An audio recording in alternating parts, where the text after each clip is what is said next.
May sira to, kaya namin pagbibili dahil hindi na namin ma-afford ang pagpapagawa.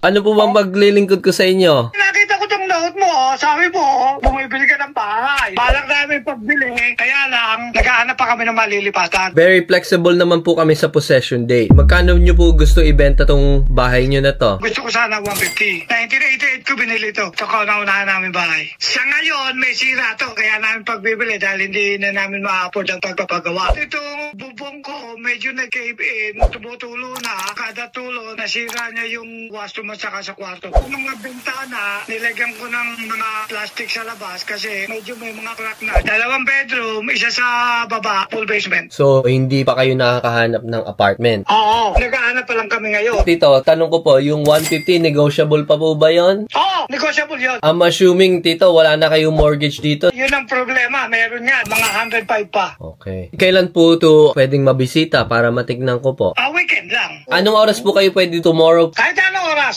Sige po, tomorrow 11 a.m. Oo. Okay, sige, salamat po, Tito. Salamat din. Okay, bye-bye. Okay, bye-bye. Sana makuha natin, guys.